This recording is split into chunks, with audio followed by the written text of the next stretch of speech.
ज्योतिष प्रेमियों, ओम नमः शिवाय। यदि आपका कुंभ लग्न है या कुंभ राशि है तो यह वीडियो आपके लिए उपयोगी रहने वाली है, क्योंकि इस वीडियो में हम शनि देव के 29 अप्रैल 2022 को होने वाले राशि परिवर्तन प्रभाव का विस्तृत वर्णन करने वाले हैं। यदि चैनल पर पहली बार आए हों तो सब्सक्राइब कर लेंगे और वीडियो को अंत तक लाइव करेंगे तो बहुत अच्छा रहेगा। हर वीडियो कर्ता को, क्रिएटर को ऐसे प्रोत्साहन प्राप्त होता है। डिस्क्रिप्शन में और भी प्लेलिस्ट होंगी, उन्हें देख करके आप लाभ उठा सकते हैं। और कंसल्टेशन के लिए डिस्क्रिप्शन में मोबाइल व्हाट्सएप नंबर भी दिया हुआ, उसके लिए आप अपनी कुंडली दिखाने के लिए संपर्क कर सकते हैं। तो कुंभ राशि के लिए आपके लग्न से, मेरा राशिफल लग्न से पहले नंबर पे आप देखेंगे 100% सटीक मानिएगा। और यदि आपकी कुंभ राशि है, लग्न कोई और है, तो भी 60, 70, 80% इसे सही मान सकते हैं। लेकिन लग्न से पहले नंबर पे दूसरा कोई लग्न होगा तो उस लग्न वाली वीडियो अवश्य देखिएगा। तो आइए चलते हैं और देखते हैं। लग्न से 2.5 वर्षों से शनिदेव द्वादश भाव में चल रहे थे, अर्थात इस भाव में चल रहे थे मकर राशि में, जो आपके लिए बहुत ही बुरा था। शारीरिक रूप से परेशानी थी, माता को परेशानी आई, साथ में आपके पुत्र संतति के लिए भी कुछ न कुछ कष्टकर आई। आपके शिक्षा के क्षेत्र में कुछ न कुछ बाधा जनित योग बने, आपको के पिता के स्वास्थ्य में भी कोई न कोई परेशानी आई, और आपके स्वयं के भी हेल्थ में काफ़ी परेशानी आई। तो इन सभी चीज़ों से, इन सभी परेशानियों से निजात मिलने वाला है। धन के संबंध में भी, चूँकि जब इतनी परेशानियां रहेंगी तो धन के संबंध में हानि तो होना निश्चित ही है, और इसी कारण आपको मानसिक रूप से भी विशेष परेशानियों का सामना करना पड़ा। कर्जे आदि लेने की भी नौबत बनी होगी, और साथ में विवाहित सुख में भी कुछ न कुछ कमी की जो है अनुभूति आपको अवश्य हुई होगी। तो इन सभी परेशानियों से शनिदेव निजात दिलाने वाले हैं, क्योंकि शनिदेव की अपनी राशि है। यूँ तो शनिदेव अपनी राशि में 2.5 वर्षों से गोचर कर रहे थे, परंतु आपके लग्न से द्वादश भाव में विचरण कर रहे थे। और यदि ऐसा बनता है मूल कुंडली में भी तो इसे कह देते हैं लग्न भंग दोष। और ये कुंडली का इससे बड़ा कोई दोष मैं नहीं मानता, न मेरे देखने में तो नहीं आया, तो ये सबसे बड़ा दोष है। क्योंकि शरीर ही नहीं तो फिर मन कैसा, और फिर शरीर ही नहीं तो पूरी दुनिया ही कैसी। जान है तो जहान है, शरीर में ही मन बुद्धि आत्मा सब है। तो इसलिए शरीर की बहुत बड़ी उपयोगिता है। और लग्न शरीर ही नहीं है, लग्न व्यक्तित्व भी है। लग्न हमारे शरीर का ये ऊपर वाला हिस्सा है, और यूँ तो कहीं यहीं से सहस्रार चक्र भी है जो इसी में निर्भर करता है। ये पीयूष ग्रंथि है, मास्टर ग्रंथ है, इसीलिए लग्न अति महत्वपूर्ण हो जाता है। और द्वादश विचरण जब करते हैं तो पंचम से अष्टम हो जाता है, नवम से चतुर्थ हो जाता है, लग्न से द्वादश हो जाता है, सप्तम से छठा हो जाता है। इसलिए हर तरीके से ये बुरा होता है। और इन सभी भावों को, यहाँ शनि त्रिकोण में हो जाते हैं, चतुर्थ भाव से त्रिकोण में होते हैं, अष्टम से त्रिकोण में होते हैं, तो आप देख सकते हैं कि शनिदेव क्या कर लेते हैं। तीसरी दृष्टि से धन की हानि करते हैं, साथ में सातवीं दृष्टि से व्यर्थ के खर्चे बढ़ा देते हैं, रोग आदि भी देते हैं, वायुजनित विकार देते हैं, नर्वस सिस्टम के रोग दे सकते हैं, और पैरों में दिक्कत दे सकते हैं, और साथ में कोर्ट केस कचहरी हॉस्पिटल आदि के खर्च को बढ़ा देते हैं, पिता के स्वास्थ्य में दिक्कत करते हैं 10वीं दृष्टि से।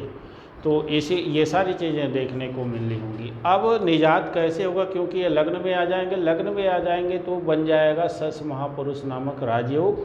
और ये भले ही गोचर में बने, मूल कुंडली में यदि होगा तो ये संपूर्ण रूप से प्रभावी रहेगा, और मूल कुंडली में नहीं है, गोचर में भी है, तो ये बहुत प्रभाव देगा। यदि शनि के महादशा चल रही है तो बल्ले बल्ले रहने वाली है, बहुत ही उत्तम फल प्रदान करने वाले हैं। और यदि शनि की अंतर्दशा हो या प्रत्यंतर हो, उन सभी स्थितियों में शनि अच्छा फल करेंगे। अब शनि का लग्नस्थ गोचर होगा तो सबसे पहला फल ये होगा कि आपके स्वास्थ्य में सुधार आएगा। जो सोचने की शक्ति है वो उत्तम ढंग से कार्य करेगी। और जो द्वादश प्रभाव थे तो वृथा कार्य करते रहते थे, या ये करें वो करें वो करें, इस तरह से जो संकल्प और विकल्पात्मक स्थिति जो उत्पन्न हो रही थी उसमें सुधार हो जाएगा। क्योंकि आपका अब ब्रेन जो है उत्तम ढंग से कार्य करने लग जाएगा।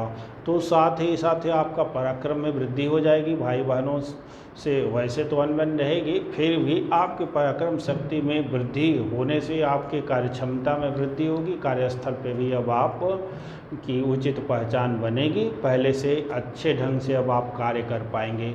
दाम्पत्य जीवन को लेके थोड़ा बहुत मतभेद भले हो सकता है, और यदि आपकी कुंभ राशि है या कुंभ लग्न है तो भी, क्योंकि दृष्टि इनकी 7वें दृष्टि सप्तम भाव पे पड़ेगी और ये शत्रु दृष्टि है, तो कुछ हद तक यहाँ पे नेगेटिविटी आ सकती है और इधर उधर भी सोचना हो सकता है।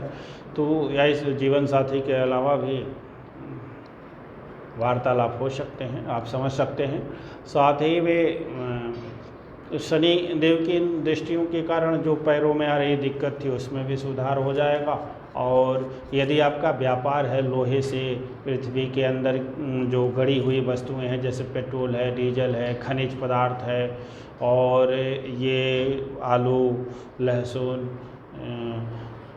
आरुई, बंडा, इस तरह की जो चीज़ें हैं, जो भी एक संक्षेप में धरती के नीचे पाए जाने वाले समस्त पदार्थ, खास करके तेल पदार्थ, तो उनका इस समय भी बोलबाला रहने वाला है। और यदि ऐसा व्यापार है तो आपको लाभ प्राप्ति होने के अवसर रहेंगे। और देखेंगे तो प्रतियोगी परीक्षाओं आदि को सफल करने के लिए दूसरे भाव में आपके गुरु रहेंगे, तो आप गुरु का गोचर और इन शनि दोनों के गोचर को मिला दें तो काफ़ी उत्तम रहने वाला है। चूँकि शनि के बारे में सावधानी यह रखनी है कि 2 माह 12 दिन ही ये कुंभ राशि में रहेंगे और पुनः 13 जुलाई को ये वक्री होकर के मकर राशि में चले आएंगे और 6 डिग्री भीतर तक मकर में पुनः ये चले आएंगे, इधर तक चले आएंगे यहाँ से होते हुए।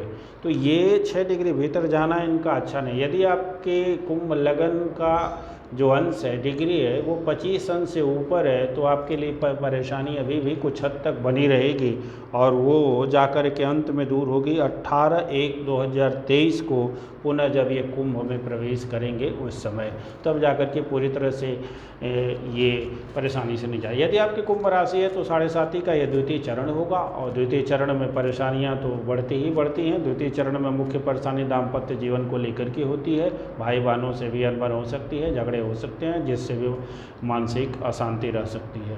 परंतु राशि हो या लग्न हो, शनिदेव की अपनी राशि है, इसलिए आपके मन को विशेष अशांति नहीं होगी, आप उसको हैंडल कर लेंगे। उस इन सारी परेशानियों को आप सह लेंगे, सहने की क्षमता होगी।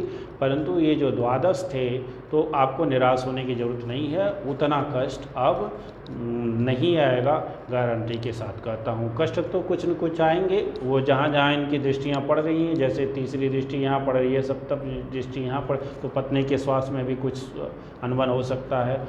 और आपके भी ये सप्तम यानी नाभि से और ये रंध्र स्थान के बीच का जो क्षेत्र है, यहाँ पे जो अंग आते हैं, कब्जियत आदि होने की समस्या, इस तरह की समस्याएं हो सकती हैं। कार्यस्थल पे थोड़ा बहुत खटपट हो, इसलिए सावधान रहने की ज़रूरत रहेगी। शनिदेव के बीज मंत्रों का जाप करते रहेंगे तो आपके लिए और भी शुभ फल मिलने की संभावना रहेगी। कार्यस्थल पे विशेष परेशानी इसलिए नहीं होगी कि गुरु की दृष्टि भी वहाँ पे पड़ रही है, गुरु की दृष्टि रोग ऋण भाव पे भी पड़ रही है। वाणी उत्तम इस समय आपकी रहने वाली है, धन का आगमन रहेगा, धन तो इसलिए ये समय काफ़ी सुनहरा है, इसका लाभ लीजिए।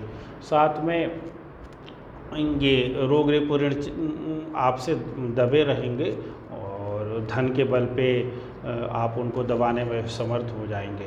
तो इस समय आशा की किरण आपके पास है और उम्मीद है कि ये वीडियो आपको अच्छा लगा होगा, लाइक कर देंगे। और वीडियो डिस्क्रिप्शन में और भी प्लेलिस्ट है, हमारा नंबर भी है, संपर्क कर सकते हैं। यदि कुंडली दिखानी हो तो फ्री के साथ ही दिखाना होता है, और दूसरा अन्य भी प्लेलिस्ट है, उन्हें देख के लाभ ले सकते हैं। बहुत बहुत धन्यवाद। दूसरी वीडियो में मिलते हैं। ओम नमः शिवाय।